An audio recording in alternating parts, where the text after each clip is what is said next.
जय श्री राम। आज हम कबीरदास जी के दोहों के अर्थ जानेंगे।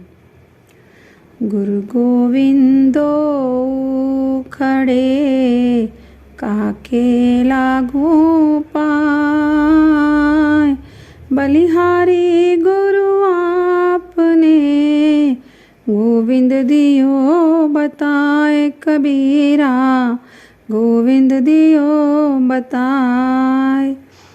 कबीरदास जी कहते हैं कि गुरु और गोविंद यदि दोनों ही हमारे सामने खड़े हो जाएं तो हमें ये समझ नहीं आता है हम पहले किसको नमस्कार करें, हम ये जान नहीं पाते। तो कबीरदास जी कह रहे हैं कि हमें पहले गुरु को प्रणाम करना चाहिए, उनको नमस्कार करना चाहिए, क्योंकि गुरु ने ही तो हमें ईश्वर प्राप्ति का, सत्य प्राप्ति का रास्ता बताया है। गुरु ने ही तो हमको विधि बताई है कि हम किस प्रकार ईश्वर भक्ति प्राप्त कर सकें। गुरु गोविंदो एक हैं, दूजा सब आकार। आपा मेट हरि भजै, तब पावे दीदार। कबीरा तब पावे दीदार। कबीरदास जी कहते हैं कि गुरु और ईश्वर में कोई अंतर नहीं है, दोनों एक ही हैं। बाहर से उन दोनों में भले ही अंतर है, हम देख रहे हैं, हमें देखने में भले ही वो अंतर लग रहा है कि भाई ये गुरु हैं, ये ईश्वर हैं, पर अंदर से वो दोनों एक ही हैं। मन से मैं की, अहंकार की भावना निकालकर हरि को भजने से, प्रभु को भजने से मन के सारे दोष मिट जाते हैं और तब हरि का दर्शन या सत्य का दर्शन हो जाता है, बशर्ते कि गुरु हमारे श्रेष्ठ पुरुष या ज्ञानी पुरुष हों। गुरु बिन ज्ञान ना उपजै, गुरु बिन मिलै ना मोश। गुरु बिन लखै न सत्य को, गुरु बिन मिटै न दोष। कबीरा गुरु बिन मिटै ना दोष। कबीरदास जी कहते हैं कि गुरु के बिना ज्ञान नहीं मिलता है और गुरु के बिना मोक्ष भी नहीं मिलता है, क्योंकि जब तक हमें ज्ञान प्राप्त नहीं होगा हम मोक्ष के रास्ते पर नहीं चल पाएंगे। गुरु के बिना सत्य की पहचान नहीं होती और गुरु के बिना मन का भ्रम या मन का अहंकार भी दूर नहीं होता। जब मन का अहंकार दूर हो जाएगा, हमें ज्ञान की प्राप्ति हो जाएगी, तो हम सत्य को भी पहचान पाएंगे और ईश्वर को भी पहचान पाएंगे। गुरु समान दाता नहीं, याचक शीश समान। तीन लोक की संपदा, सो गुरु दीन्ही दान। कबीरा सो गुरु दीन्ही दान। कबीरदास जी कह रहे हैं कि गुरु के समान इस संसार में कोई दाता नहीं है और शिष्य के समान कोई मांगने वाला भी नहीं है। गुरु तो ऐसा होता है कि गुरु के पास जो कुछ भी होता है तो सबसे मुख्य क्या है गुरु के पास, वो है ज्ञान। तो वो तीनों लोगों का ज्ञान जो है वो शिष्य को एक इशारे पर ही दे देता है। तो गुरु से बड़ा दानी कोई नहीं है, उसका सम्मान हमें करना चाहिए। गुरु सो ज्ञान जू लीजिए, शीस दीजिए दान। बहुतक भोंदू बही गए, राखी जीव अभिमान। कबीरा राखी जीव अभिमान।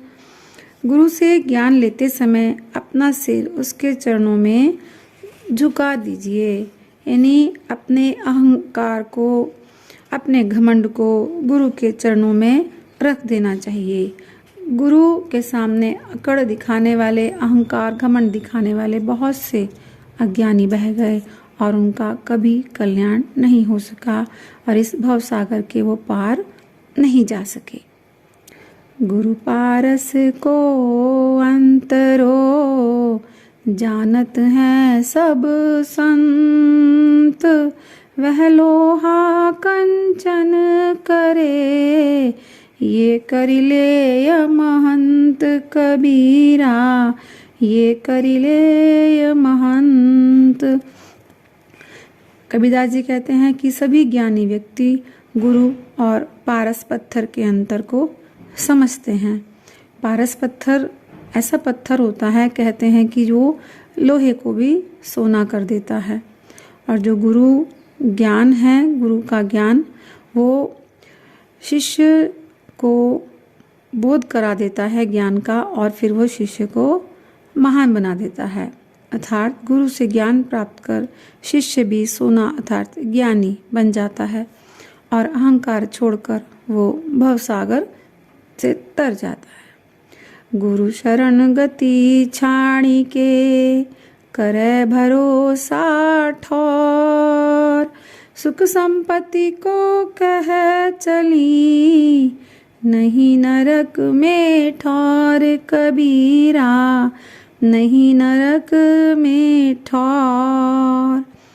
गुरु का साथ छोड़कर जो व्यक्ति दूसरों पर विश्वास करता है उसको सुख शांति तो मिलती ही नहीं है, ऊपर से नरक के द्वार भी उसके लिए बंद हो जाते हैं। अर्थात वो जन्म मरण के भंवर से कभी भी बाहर नहीं निकल पाता है। तो हमें गुरु को चुनना चाहिए, तो उसकी श्रेष्ठता हमें देख लेनी चाहिए और फिर उसके ऊपर पूरी तरह से विश्वास करना चाहिए और उनकी बात माननी चाहिए। गुरु कुम्हार शीश कुंभ है, गड़ी गड़ी काढ़ है खोट, अंतर हाथ सहार दे बाहर बाहे चोट कबीरा, बाहर बाहे चोट। कबीरदास जी कहते हैं कि जो गुरु है वो एक कुम्हार की तरह है और जो शिष्य है वो एक कच्चे घड़े की तरह है। जिस प्रकार से कुम्हार घड़े को टिकाऊ और मजबूत और सुंदर बनाने के लिए उसके अंदर हाथ डाल डालकर बाहर से थपथपाता है और उसकी कमियों को ठीक करता है, उसको सुंदर बनाता है, तो इसी प्रकार गुरु भी शिष्य को कुम्हार की तरह ठोक पीट कर संसार में उसे सम्माननीय आदरणीय व्यक्ति बना देता है।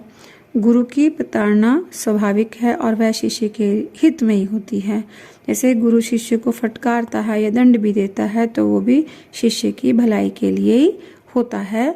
उस पर हमें विश्वास करना चाहिए कि जो गुरु हमें कह रहे हैं, जो हमें हमारे लिए कर रहे हैं, वो हमारे लिए उचित है, हमारे लिए सही है, तो हमें उन पर पूरी तरह से विश्वास करना चाहिए।